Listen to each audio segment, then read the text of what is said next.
What's up, guys? Match the Gamer here. If you like the video and the contents within said video, plus my other videos on my channel here, please hit that subscribe button. I greatly appreciate it. With that said, let's get on to the video.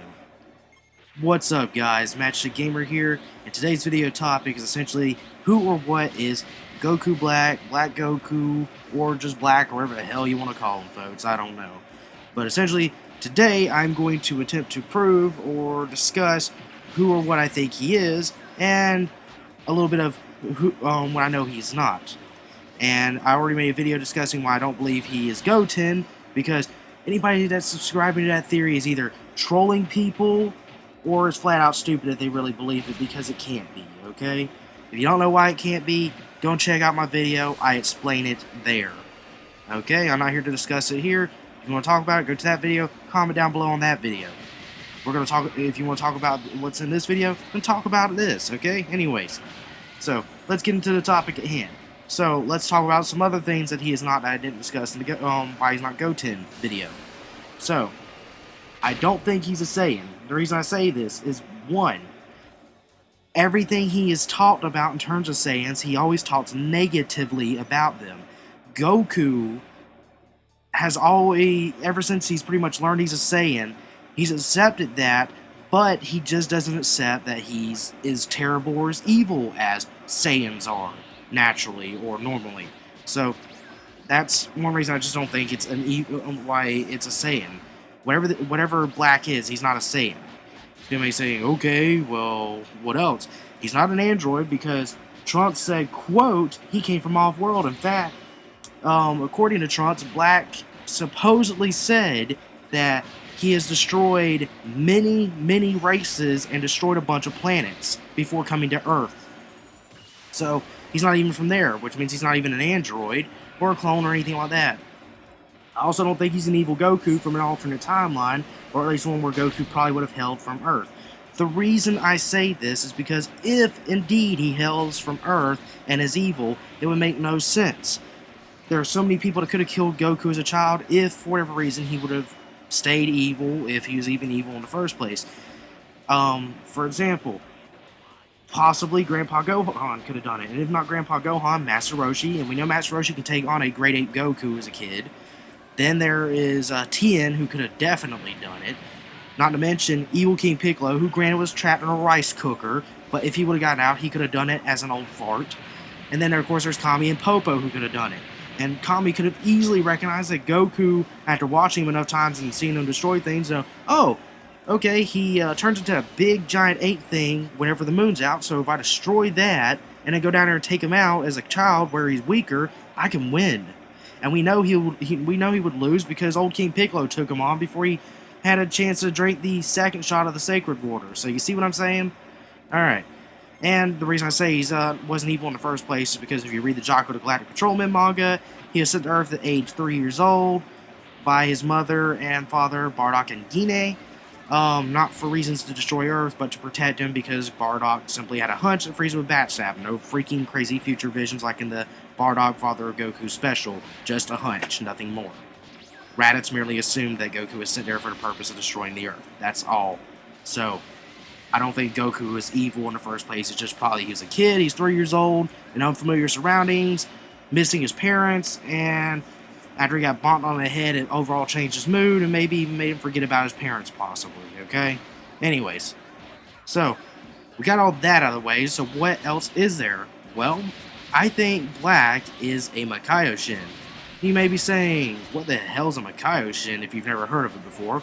Well, for those of you that are watching this video and have never heard of a Makaioshin, to briefly summarize, in an interview a couple years ago, Toriyama talked about Makaioshin, explaining that they are essentially evil Kais that are born from the same fruit that other Kais are.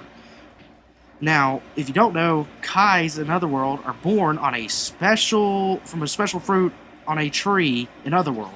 Bear in mind, this is not the tree that Goku ate from in Hell whenever he fell off Snake Way. And bear in mind, that was filler anyway, so we can't even count that. We know what Hell actually looks like thanks to the Resurrection F movie and Saga from seeing Frieza in there. Anyway, so Kais are born from this special tree that has fruit that bears. Makaioshin are also born from this tree. Whenever they are born, instead of being possibly given a chance to become a normal Kai like King Kai, or born from a golden fruit, and instantly a Supreme Kai, they get cast down to the Demon Realm to be Makaioshin to rule over demons like Deborah, who is the Demon King. Makaioshin are just higher than him on the pecking order down there. So I think that he is a Makaioshin with shape-shifting powers, or at the very least the ability to borrow someone's appearance, or something along the lines of that. Now you may be saying, okay, well what evidence do you have to back it up? Well, there are a few small details that have been revealed in the latest episode of Dragon Ball Super, so bear with me, and granted some are minor comparisons, others not so much. So, 1. We see a Kai of some sort at the beginning. We've never seen a Makaioshin in the series. We've only been told about them through word of mouth through Toriyama. Granted, Toriyama has forgotten about things in the past, so there's always that chance this could be something entirely different, but I wholeheartedly believe that this is Toriyama finally introducing Makaioshin into the series officially to be visually seen. Like, he didn't say that he looked any visually different from a normal Kai, it's just that one's evil, one's good, simply put. So, anyways, that said, we see this Kai in the beginning, and about all we know about him right now is his name is Zamatsu, and he has the title of God King, supposedly. Okay? Now, there's a few details. Black used a ring to travel to the past from Future Trunks' time, which is essentially the present anyways. So, he travels back using a special ring. According to a translation in an article, which I will throw up in a video here somewhere as I'm saying this, it essentially describes something that Beerus and we say, apparently pointing out that the ring is something that only Kais use. Something that is exclusive to Kais. So, it's granted, it's not stated that nothing else can use this, but it's just seems strange that specifically a artifact that only a Kai can use. On top of that, he's also wearing what appears to be a Potara earring, and as we know, the only race we've ever seen wearing Potara earrings, naturally speaking, are Kais, specifically Supreme Kais. And then, of course, granted, this is just a minor detail, I guess you could say, Black's boots are similar in appearance to the ones that Zamatsu is wearing. Now, granted, that is a small minor detail, it just could be pure coincidence, granted on that, but everything else seems to be pretty much matching up to it being a Kai of some sort, specifically a Makaioshin. As for how can I prove he has shape-shifting powers, well, if we look at Black whenever he's behind the smoke and the flames before he finally reveals himself in the first episode, he appears to constantly be changing shape. Granted, you could attribute that to just the smoke causing some weird shadow play to make him appear different, and granted, whenever Trunks had his flashback of when Black first appeared on Earth, he did appear in the form of Son Goku, but I think that's the best proof we have for shape-shifting powers. Beyond that, you got me. Now, do I have any other evidence? Unfortunately, no, I don't. Now, I've also heard some other theories saying that this is the Goku from Future Trunks timeline, the one that died of a heart virus.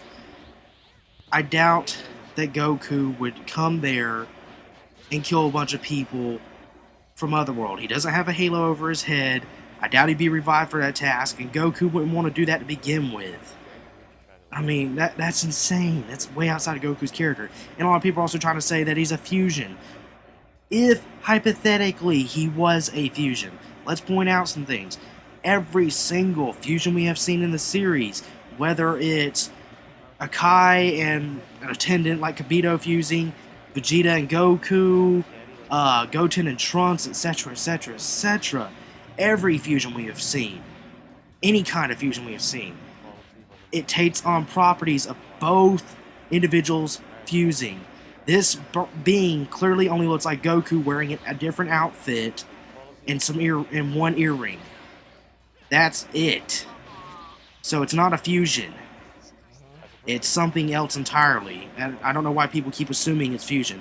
There's only two types of fusion we have canonically seen in the series. The fusion dance, or the Metamarie fusion if you want to be more correct about it in terms of name, and the Potara fusion, which is the earrings. Granted, there was another fusion stated word of mouth through Toriyama, which is another variation of the fusion dance, where he claims that if two warriors do a different type of dance, they can fuse together and essentially gain the knowledge of both beings. Rather than getting super strong, you just get super smart. But it's only multiplying the knowledge of both people, not their strength. So if you fuse two people together, you're stupid. It's only going to make them slightly smarter. You see what I'm saying there? Anyways. So I don't think it's a fusion. And if it is, it's one that's completely different from anything we've ever freaking seen in the series. That it would be for sure. So I don't think it's a fusion. I certainly think that it's a Makaioshin, or somebody that is merely borrowing the appearance of Son Goku. Yes, he did introduce himself as Son Goku, but there could be a lot of reason for that. To screw with future Trunks, to screw with people of Earth, all sorts of things. But even Goku seems to think this guy ain't even him, because he said him and Vegeta were talking back and forth. He goes, "No, you've got to beat a." He goes, "No, you just got to beat a guy that looks like me." And then on top of that, whenever Black finally arrives, again in the latest episode, he looks at Goku and goes, "So you're Son Goku." Goku would never look at himself like that and say that. Do you realize how ridiculous that is? And on top of that, if we're talking like an evil Goku, again, if this is an evil Goku from Earth, he wouldn't call himself Goku, he would call himself Kakarot. You see what I'm saying? He wouldn't even give a damn about what name Grandpa Gohan gave him. Anyways. And if he came from Planet Vegeta, he would then call himself Kakarot if that's the case. So you see, so many things contradict a lot of these theories whenever you put this simple logic to it. Anyways, I think I've pretty much said everything I wanted to say. I think this video went on a little bit longer than I wanted it to. I do apologize about that. What do you guys think? Do you all think my theory is sound? Do you find some holes in my theory? Maybe you've found something on another theory that you'd like to share with me. If so, comment down below on what you think. And please be nice, not only to me, but to each other at the very least. I would appreciate that. Say what you want about me, but be nice to one another. Come on, folks. We're all human, right? Anyways, I guess that about covers it. So, yeah, thanks for watching. Peace, guys. Dragon Ball, Dragon Ball Z/Kai, Dragon Ball GT, and Dragon Ball Super are all owned by Fuji TV, Toei Animation, Funimation, and Akira Toriyama. I do not claim to own any of these. The video and any images that appear were used under fair use.